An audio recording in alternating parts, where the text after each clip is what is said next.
Bom dia, boa tarde, boa noite a todas e a todos. Meu nome é Renato Sintra, sou um homem branco, calvo e de barbas brancas. Estou falando da Secretaria Municipal de Direitos Humanos e atrás de mim tem uma parede branca com um quadro do mapa da cidade de São Paulo. Atualmente sou coordenador de políticas para a pessoa idosa da Secretaria Municipal de Direitos Humanos e Cidadania e hoje estou aqui junto aos nossos convidados para gravar o nosso 8º podcast que se chama Gero Papo. O podcast Gero Papo é produzido pela Secretaria Municipal de Direitos Humanos e Cidadania e pela Coordenação de Políticas para a Pessoa Idosa em parceria com a Companhia do Metropolitano de São Paulo, Metrô, e a USP 60+. Hoje nosso tema será idadismo e as questões trabalhistas, produtividade e desengajamento. Ou seja, vamos discutir e refletir um pouco sobre as questões do trabalho, do mercado de trabalho e suas características para essa população de 60 anos ou mais. Para conversarmos e discutirmos um pouco sobre o tema, estão aqui comigo o professor Dr. Jorge Félix, o Eduardo Meyer e o Vitor Pagani. Bem-vindos, é um prazer ter vocês aqui conosco e eu vou pedir a gentileza de início que vocês se apresentem aos nossos ouvintes falando um pouco sobre a formação e a trajetória profissional de vocês. Eu acho que a gente pode começar aí com o professor Jorge Félix. Por favor, professor. Bom, olá a todos, né? Eu sou professor do curso de Gerontologia na graduação e na pós-graduação da Universidade de São Paulo, da Escola de Artes, Ciências e Humanidades, né? A famosa USP-Leste, e sou professor da pós-graduação também na Escola de Sociologia e Política de São Paulo, a FESP, e sou jornalista de formação e sou comentarista dos temas de longevidade e envelhecimento na Rede Globo de televisão. E sou autor de 2 livros, né? Um chama Viver Muito e o outro Economia da Longevidade, que é um livro que está saindo agora, né? E nesse tema específico do trabalho, né? Ele foi o tema da minha tese de doutorado na PUC de São Paulo, em Ciências Sociais, que se chama Batalhadores Depois dos 60. Muito obrigado, é bom tê-lo aqui conosco, eu acho que a gente vai ter uma bela discussão. Senhor Eduardo Meyer, por favor. Primeiro, agradecer estar aqui com vocês todos, e eu acompanho muito o trabalho da Secretaria, né? Trabalho do DIEESE também, acompanho o trabalho do Jorge Félix, inclusive eu estava até... Já agendei uma palestra que ele vai dar semana que vem, falando do velho e o fim da pandemia, o que vai ser dos velhos, o que vai acontecer depois da pandemia. E a me apresentando é o seguinte, eu sou formado em Direito pela Universidade de São Paulo, lá de São Francisco, durante o AI-5. Eu fiz o Direito durante os anos de chumbo, e numa faculdade que o político era muito mais importante do que o teórico e o conteúdo. E na época não deu para levar muito a sério essa formação que nós tivemos, porque a gente aprendia uma coisa e na prática acontecia outra. Então eu nunca me dediquei ao direito, e sim ao desenvolvimento social. Minha busca pelo direito era buscar um pouco da justiça social. E não foi por meio da faculdade de Direito, eu vi que não seria possível, então me dediquei mais ao desenvolvimento social. E hoje eu idealizei um grupo chamado Trabalho 60+, que busca justamente novos modelos de trabalho para os velhos. Um trabalho em que o colaborativo é importante, nós queremos somar as nossas experiências e vivências profissionais para desenvolver novos modelos de trabalho. E é um grupo que se reunia presencialmente e semanalmente, e depois, com a pandemia, os velhos todos isolados, nós passamos para o virtual. E foi uma passagem muito mais tranquila do que nós imaginamos e muito mais criativa do que a gente podia pensar. Surgiram muitas atividades novas com os velhos em casa, trabalhando em grupos. Foi muito importante para para esse nosso grupo, e se não fosse isso, estaria cada um isolado, se não fosse a internet, né? Estariam cada um isolado. Imagina essa situação dos velhos numa pandemia, sem poder conversar nem com o neto, nem com o filho, nem com ninguém, isolado em casa. Então, essa é a força do grupo, que a gente chama que o grupo é assim um rodízio de energias, né? Quando um cai, outro levanta, outro cai, outro levanta, e esse rodízio vai segurando todo mundo. É isso. Bacana. Depois a gente vai querer saber um pouco mais sobre o grupo, as propostas do grupo, vamos discutir um pouco isso. Agora, Vitor Pagani, por favor. Bom dia, boa tarde, boa noite para quem nos ouve. Eu sou Vitor Pagani, sou cientista social, sociólogo, formado na USP e atualmente estou supervisor técnico do escritório regional do DIEESE em São Paulo. Para quem não conhece, o DIEESE é um departamento intersindical de estatística e estudos socioeconômicos, criado pelo movimento sindical brasileiro há 65 anos, que atua nas áreas de assessoria, pesquisa e educação. Nós pesquisamos o mercado de trabalho, o emprego, a inflação, o custo de vida, e mais uma série de outros temas de interesse dos trabalhadores. Tá ótimo, Vitor. Obrigado pela apresentação de todos vocês. Bom, então aqui continuando, eu sempre faço uma provocação, né, para a gente começar a conversa.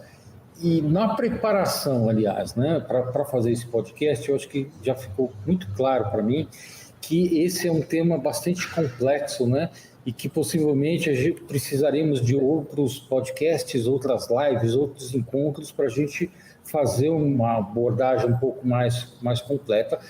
Mas, de qualquer forma, para a gente começar um pouco da nossa discussão, eu vou trazer aqui alguns dados, algumas informações mais gerais sobre o mercado de trabalho entre os idosos brasileiros.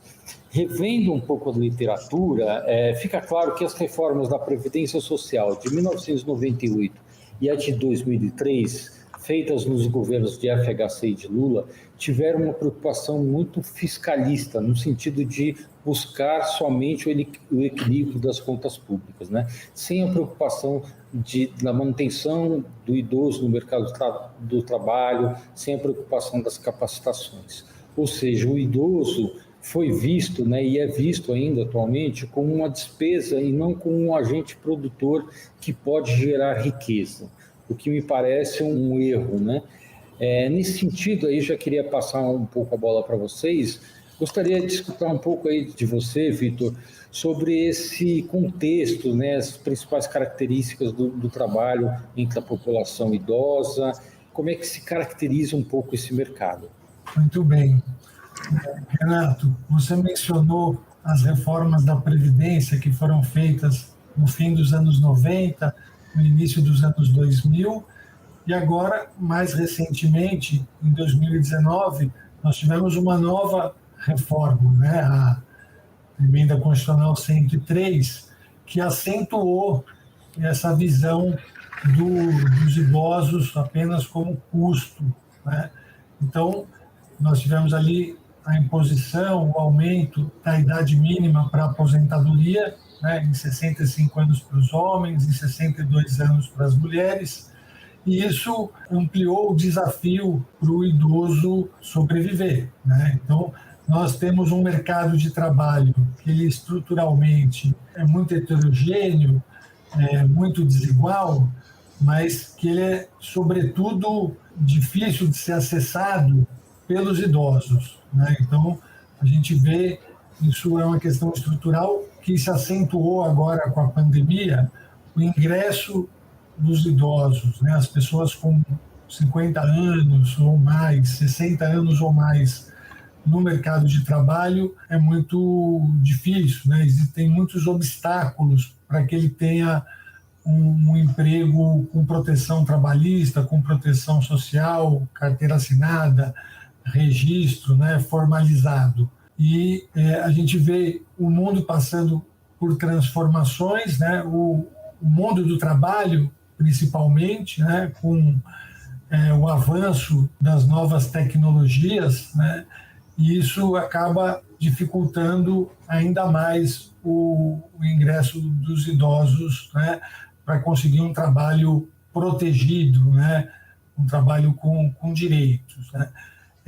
Nós tivemos também, após a reforma da Previdência, a chamada reforma trabalhista, né, e ela também agravou a desproteção, né, a precarização do mercado de trabalho brasileiro, né. Então, a gente viu ali, foram criadas modalidades atípicas de contratação, mas ela principalmente incentivou, em certa medida, a contratação de forma informal. E aí a gente sabe é sem direito algum, né? Sem direito à seguridade social, à previdência, a um auxílio saúde, uma licença maternidade, coisas desse tipo. Então, nós estamos vendo que o mercado de trabalho como um todo, né, ele ficou mais desprotegido e, sobretudo, para os idosos, que têm maior dificuldade de se reempregar quando perdem o emprego, né? Eu estou falando aqui idosos, mas às vezes não é nem tão idoso assim. Com mais de 50, 55 anos, o trabalhador, quando perde o emprego, ele dificilmente consegue se recolocar no mercado de trabalho com uma ocupação registrada, né? Então, normalmente ele é empurrado para a informalidade.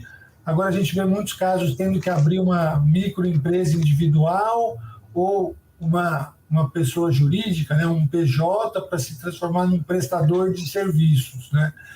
E isso ocorre, Renato, porque para as empresas também, claro, as empresas são empresas no mundo capitalista, né? Elas visam a maximização dos seus ganhos e elas não têm a responsabilidade social de manter o idoso empregado. Então, ele também tem esse olhar de ver o trabalhador com mais idade como um custo, porque o convênio médico, quando tem, fica mais caro, porque o idoso precisa, muitas vezes, faltar um dia ou outro para ir ao médico com maior frequência. Então, nós temos uma realidade que os trabalhadores brasileiros estão ficando mais velhos, né? Mas é um envelhecimento com pouca qualidade de vida e com empregos precários em sua maioria.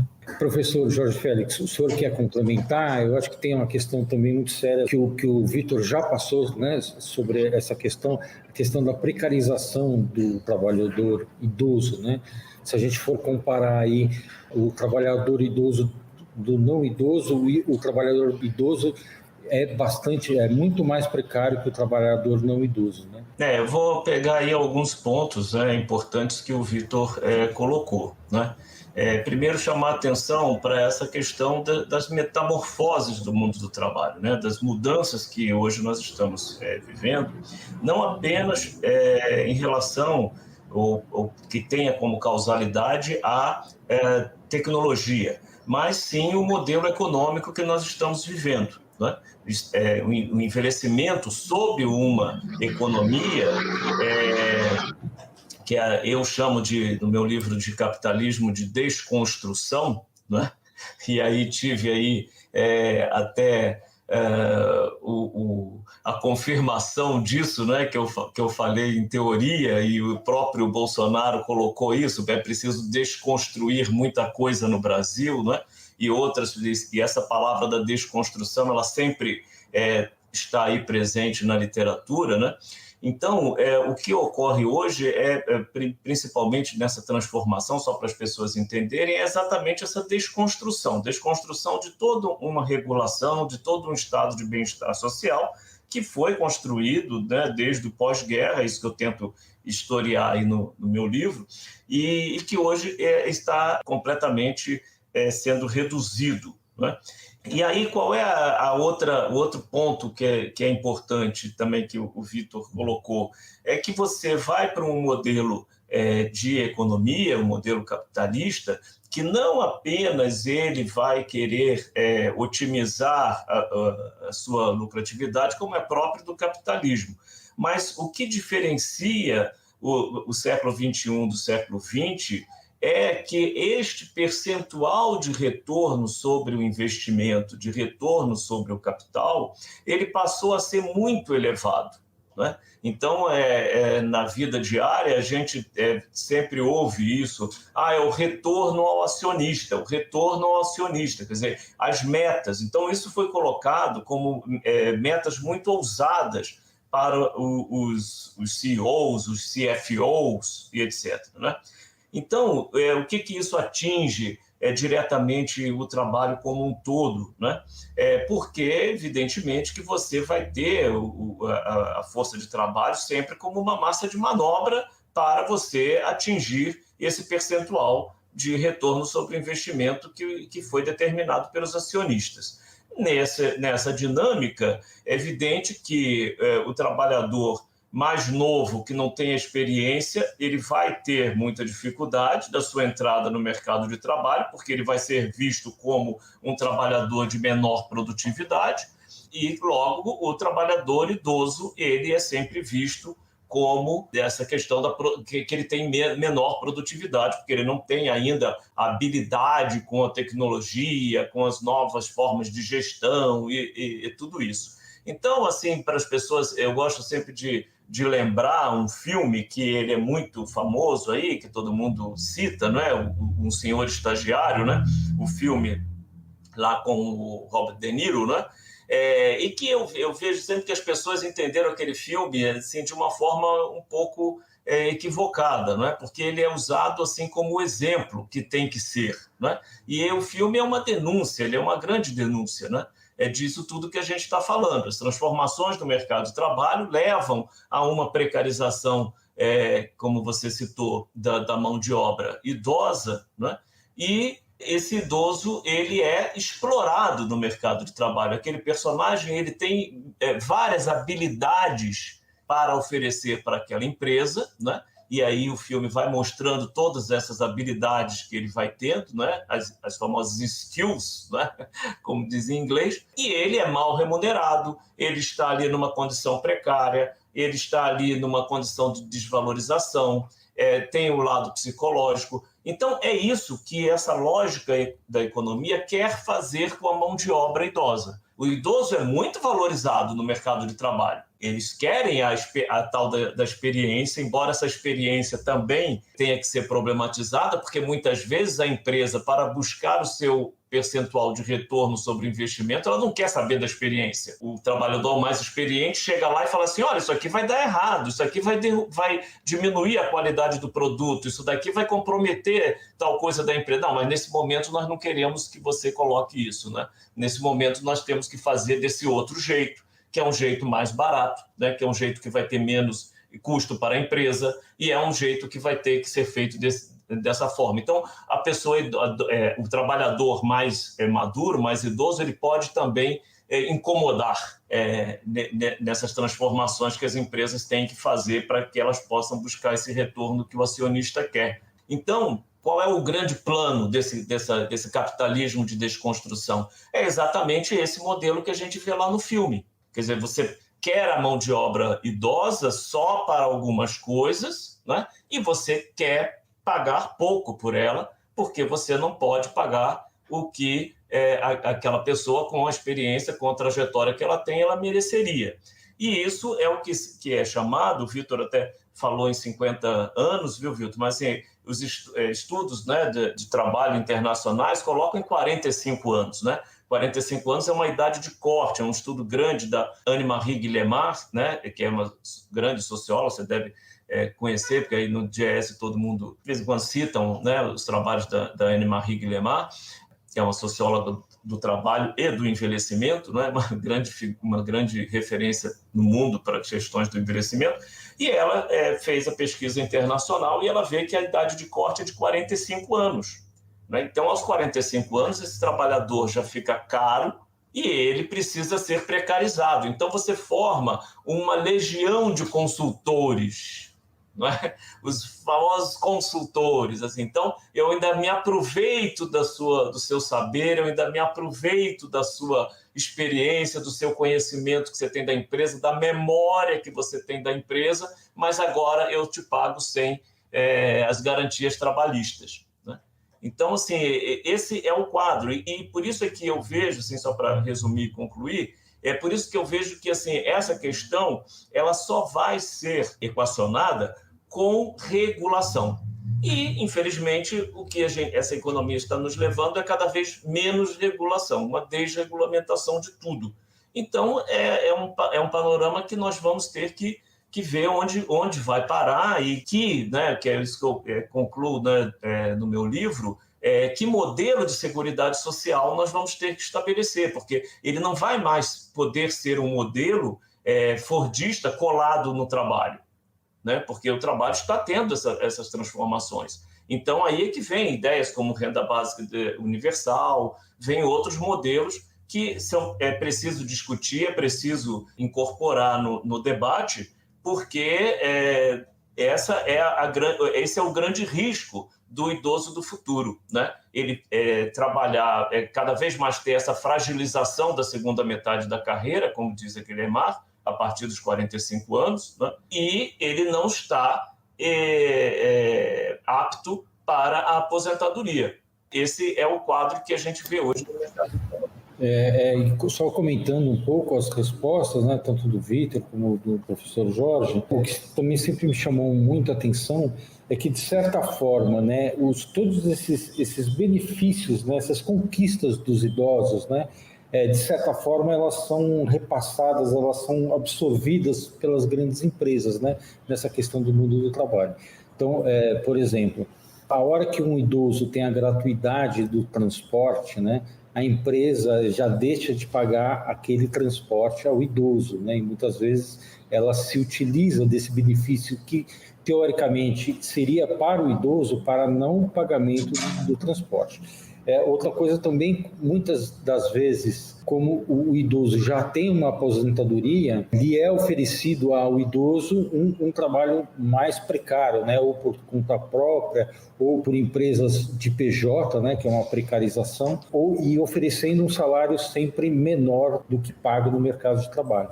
Então, são todas questões, né? E características que vão envolvendo a pessoa idosa, e que vão complicando, né, o idoso nesse mercado de trabalho. Eduardo Meyer, eu não sei se tem algum comentário a fazer sobre essa questão, senão a gente passa para as outras, né? Vamos ver um pouco. Eu não tenho. Se há algumas saídas, né? O que a gente vislumbra aí para o futuro. Alguma coisa que eu peguei aí, eu não consegui anotar tudo, porque foi tudo muito bem falado e muito bem posto, mas, assim, por exemplo, nós estamos falando destruição de um modelo de bem-estar social que foi conquistado a duras penas, né? Durante o século todo, o século da industrialização, houve algumas conquistas e que agora estão sendo perdidas em função desse novo modelo. Então, quando a gente fala num novo modelo, né, eu acho muito difícil a gente ter um novo modelo quando nós não temos um novo modelo de mundo. O mundo está mudando, a sociedade está mudando, graças a Deus está mudando e espero que mudando para melhor. E agora, tem algumas coisas, por exemplo, eu tive numa discussão uma vez com o Eduardo Gianetti, que também bota velho como despesa, aquele tipo de coisa, né? E aquela história, porque o valor do velho, o valor do conhecimento adquirido é intangível, né? Você não dá para você medir isso, não tem, realmente é difícil para os economistas trabalharem com esse valor que é intangível. Mas nós, velhos, temos que valorizar esse conhecimento, e isso por meio do trabalho. Então, essa história, por exemplo, claro que temos velhos que precisamos sim de emprego para ontem e tudo isso. Mas temos também, nós aprendemos durante a vida que nós podemos errar, e errar muito, então, mas nós não podemos deixar de ousar. Então, essa ousadia toda que nós queremos no trabalho não é emprego. O velho não tem mais saco de bater ponto 8 horas por dia, 1 hora para almoço, 4 horas sábado. Não é isso. Nós podemos produzir muito mais e muito melhor se nós tivermos uma liberdade, se nós formos protagonistas. No nosso grupo, a gente teve uma fala do Ari Filler, que ficou um mantra do grupo, que é o seguinte: nós não queremos ser maratonistas nem bengalistas, nós queremos ser protagonistas. E nós temos o conhecimento para isso. Quando as nossas reuniões eram presenciais, que nós juntávamos 20, 30 pessoas, dentro disso existia lá 1,5 milênio de experiências e vivências profissionais nos mais diversos campos do conhecimento. Como medir isso? Não dá. Para medir é intangível, não dá para medir. Mas nós temos que mostrar. Aí sim é que entra o trabalho colaborativo, que pode somar essa força toda para mostrar esse trabalho, mostrar essa força e mostrar o valor que tem a utilização dessa força. E aí quando a gente fala, né, no modelo empresarial, o lucro, o retorno ao acionista é o que move a economia capitalista, né? Agora, nós temos que mudar essa ideia e o lucro social, né? E o lucro social vem de uma educação, de uma mudança cultural, para a gente conseguir mostrar que esse lucro social ele vai mudar a sociedade, vai mudar o mundo. Por quê? Porque é através do desenvolvimento social que você pode realmente ousar, ampliar, modificar e adaptar. Quando eu falo, não, velho não está adaptado às novas tecnologias. Não está mesmo, não está. Mas ele não precisa saber as novas tecnologias, ele precisa conhecer as ferramentas que existem nessas novas tecnologias. Porque tem quem faça. Tem o jovem que é habitué dessas tecnologias e que é também quem está marginalizado do mercado de trabalho. São os jovens e os idosos. Não são só os idosos que estão com dificuldade de emprego. Os jovens também, principalmente para esse primeiro emprego. E o nosso trabalho, nós estamos agora pleiteando junto à subprefeitura a gente fazer um bairro amigo do idoso aqui na região de Higienópolis, Santa Cecília, Pacaembu, essas coisas. Que é onde eu vivo há 70 anos, eu tenho uma inserção social maior. Mas nós queremos outros bairros também para isso. E qual é a ideia disso? Não é fazer só o bairro amigo do idoso no modelo do professor Kalash. E nós queremos juntar a isso o modelo porque o modelo do Kalash é muito na base da medicina, né? Ele é médico, ele estava na Organização Mundial da Saúde quando criou o programa e tal. A nossa pegada é mais de cidadania, do social, da mobilização das pessoas e da valorização do trabalho do velho e dos jovens para que a gente consiga uma integração maior no território que a gente está mexendo. Pode ser um bairro, pode ser uma cidade, pode ser o que for, mas a gente ter essa integração e troca de conhecimentos. E isso é fundamental. Eu só acredito, o velho só vai conseguir conquistar um espaço maior no mundo do trabalho quando ele conseguir mostrar o valor deste trabalho. E isso, com certeza, ele pode conseguir muito mais facilmente trabalhando em grupos coletivamente e colaborativamente. Isso é que eu gostaria de acrescentar. Ótimo, obrigado, Eduardo. Jorge, depois eu também queria escutar o Vitor, se ele tiver algum comentário. Em um dos seus textos, O Idoso e o Mercado de Trabalho, o senhor traz um relato do caso francês, né? Eu achei interessante, porque talvez seja, eu acho que é uma outra visão, né, sobre o mercado de trabalho para o idoso, né? Você não quer nos contar um pouquinho como é que é essa visão francesa, né? Como é que a França começou a trabalhar essa questão toda? Não, só primeiro eu queria só fazer uma observação em relação ao que você falou, da questão dos idosos e eles têm a gratuidade e aí eles têm já a aposentadoria e etc, né? Então fica uma questão assim, que o idoso para entrar, para ter um acesso ao mercado de trabalho, ele tem que vir com dote, né? É igual os dotes antigos, né? Ele tem que ter um dote, aí ele oferece à empresa aquele dote, né?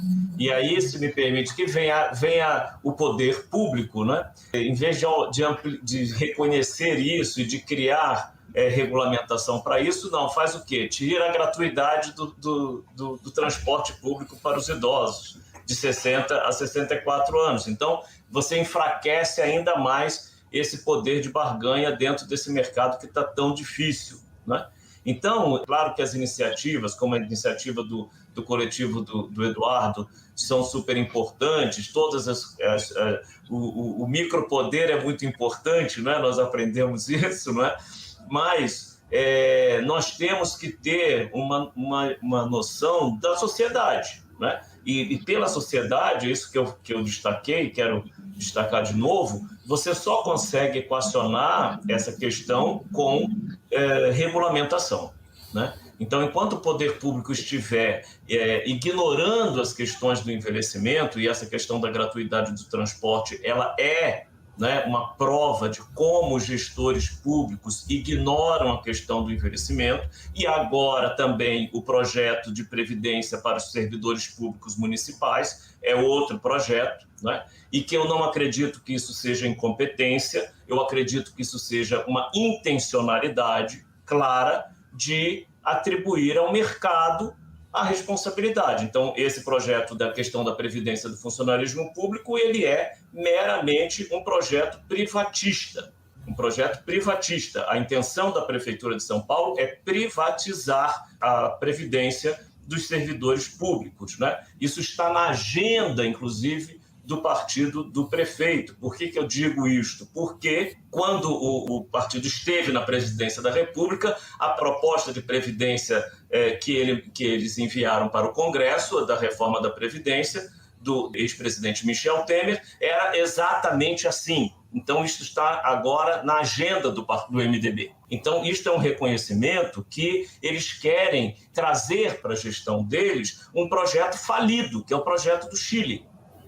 Né? Projeto absolutamente falido e que não tem cabimento você hoje, depois de tudo que aconteceu no Chile, uma prefeitura vir e querer emular as más práticas e não as boas práticas. Por que eu digo tudo isso nessa resposta da França? Porque a França está fazendo o contrário. A França está fazendo exatamente o contrário, né? O Macron anunciou agora, anteontem, né, um pacote de industrialização, de valorização do trabalho das pessoas idosas, principalmente os cuidadores, né? Porque você tem muitas pessoas idosas que são cuidadores de idosos. Então, você tem que ter, isso que eu digo da diferença da estratégia individual, da estratégia de um grupo como o do Eduardo, e que deveria ter, e quem dera que tivesse em todos os bairros, e que tivesse todas as estratégias de micropoder, mas nós também temos que estar de olho para as estratégias de macropoder. E as estratégias de macropoder, como os exemplos que eu citei, não estão ajudando. Estão indo na contramão dos modelos que estão sendo mais... Não que a França não tenha todos os nossos problemas, a França hoje tem vários problemas que são os nossos problemas, né? O mundo inteiro. Agora está aí o Round 6, hoje mesmo eu postei nas redes sociais, que eu maratonei ontem para assistir e recomendo que todos assistam, né? A série sul-coreana que está fazendo imenso sucesso, que o envelhecimento permeia todos os 9 episódios da série. E a Coreia do Sul, só destacando aqui, ela está hoje concorrendo com o Japão para ser o país mais envelhecido do planeta. Então, não que a gente queira idealizar, todos os países estão vivendo os mesmos problemas em relação ao envelhecimento. Agora, alguns países, como é o caso da França, com a sua estratégia de economia da longevidade, com a estratégia de cuidados que foi completamente revista aí, né, impactada aí durante a pandemia, com a estratégia de reindustrialização, né? Agora, aqui no Brasil, a indústria já não virou, não é mais uma prioridade, né?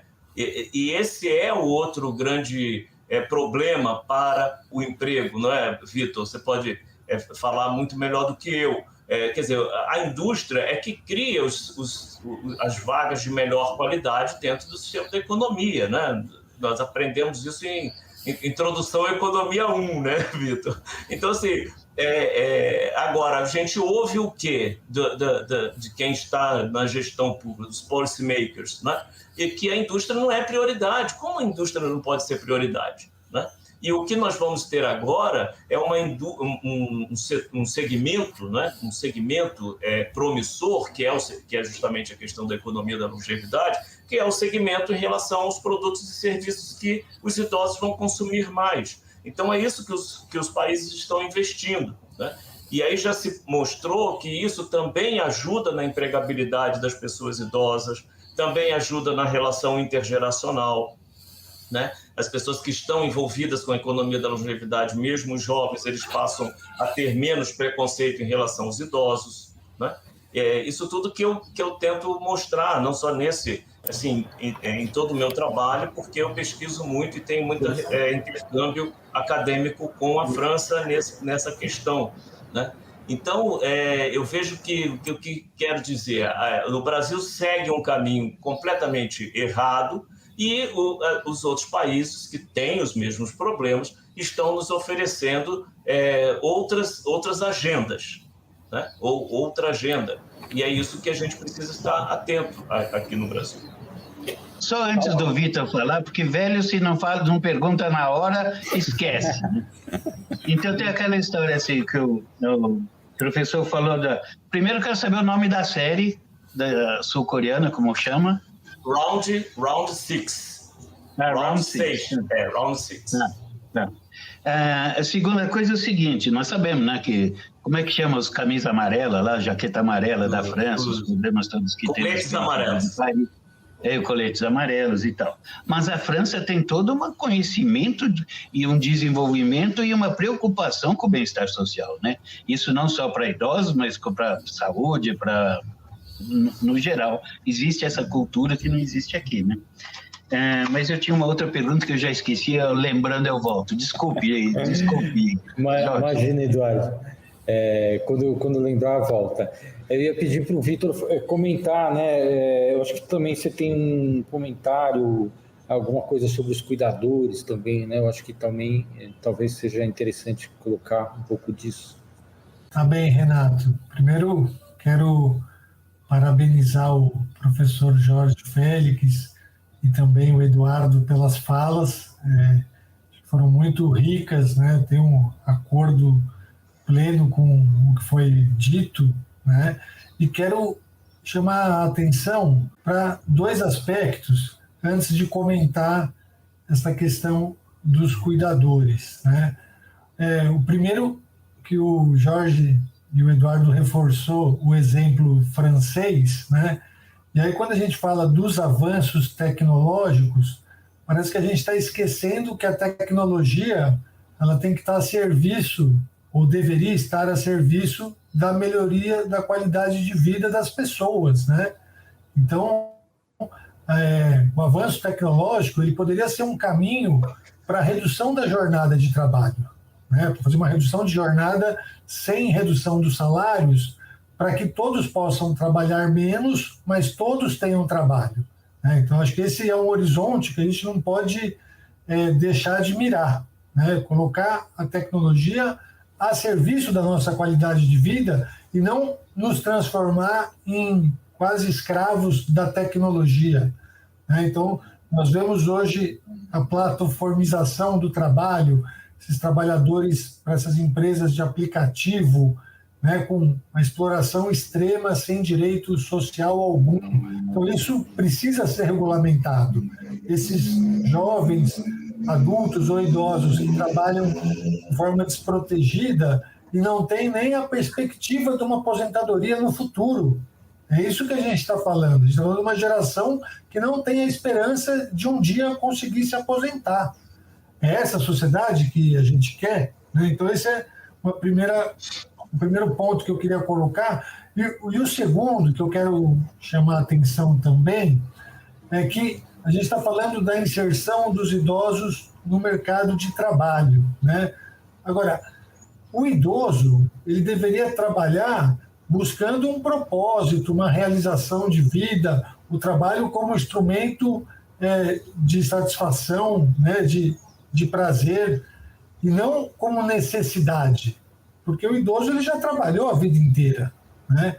Então, o que a gente vê é que essa redução do papel social do Estado acaba fazendo com que o idoso seja obrigado a trabalhar, o que é muito diferente de ele ter a liberdade de buscar um trabalho remunerado, buscar uma forma de se realizar profissionalmente e enquanto ser humano, né? Então, essa é uma distinção importante de fazer, e eu quero aproveitá-la para falar também das idosas, né? Das mulheres idosas que trabalham muitas vezes sem remuneração, né? E não tem o reconhecimento desse trabalho, né? Então, a gente vê, com as reformas que estão sendo feitas, sobretudo a da Previdência, a dificuldade para ter acesso à aposentadoria, né? Ou mesmo o BPC, que acaba sendo a grande política social para os idosos no Brasil, né? Então, hoje, nós ainda temos os idosos, em certa medida, protegidos aqui no Brasil. A gente não vê um problema de miséria extrema entre os idosos por conta da Seguridade Social, né? Da aposentadoria, das pensões e, sobretudo, do LOAS, né? Do benefício de prestação continuada. Na medida em que você desmonta, ou como disse o Jorge, você desconstrói essas políticas, a gente vai ter um quadro social ainda mais grave do que o que a gente já está presenciando aqui pelas ruas das metrópoles do país, né? Então, eu queria fazer essa observação. E, por fim, Renato, para não esquecer da tua pergunta, falar dessa questão dos cuidadores dos idosos, né? Então, são dos trabalhadores que trabalham com cuidado de idosos.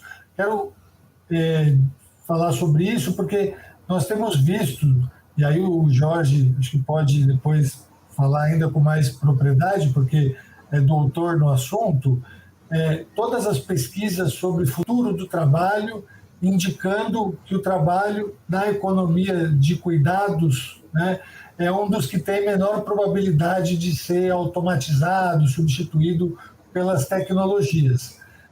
E com o processo de envelhecimento populacional, queda da natalidade e aumento da longevidade que nós temos vivido, cada vez mais serão necessários pessoas trabalhando no cuidado, né, desses idosos. Eu estou colocando isso porque a gente no DIEESE está desenvolvendo uma pesquisa mais prospectiva sobre quais seriam as ocupações do futuro, até para orientar a questão de qualificação profissional. A gente tem que o setor, né, o complexo econômico industrial da saúde e a economia de cuidados tem um futuro de se ampliar, né, promissor. E aqui no estado de São Paulo a gente tem uma vocação natural, são onde estão as maiores universidades, os grandes hospitais. Então, é um setor que mereceria um olhar mais atento dos governos e do poder público.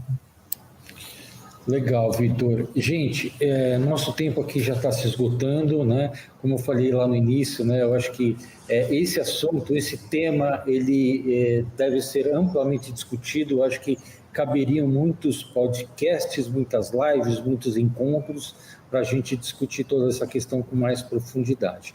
Mas, de qualquer forma, eu agradeço muito a presença de todos vocês, né? Queria que vocês, então, fizessem as considerações finais, rapidamente.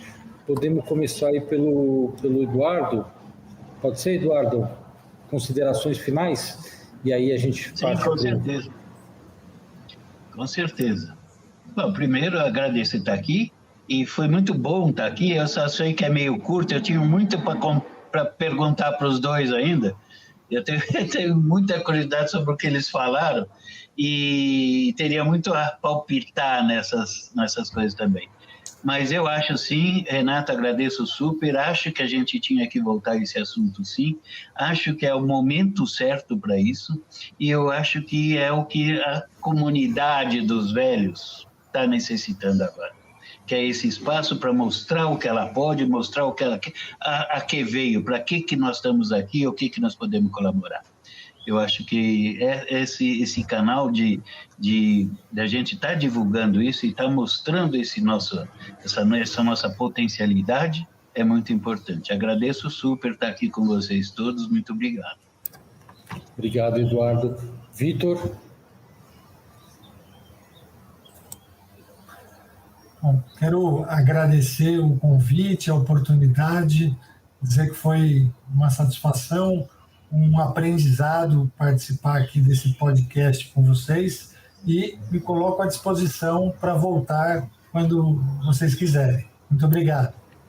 Obrigado, Vitor, e já vou aproveitar também, já vou informar que aqui na coordenação, na Secretaria de Direitos Humanos, nós vamos montar um grupo, né, de discussão para a gente pensar política pública, e um dos temas que a gente vai fazer é sobre a questão do trabalho e renda.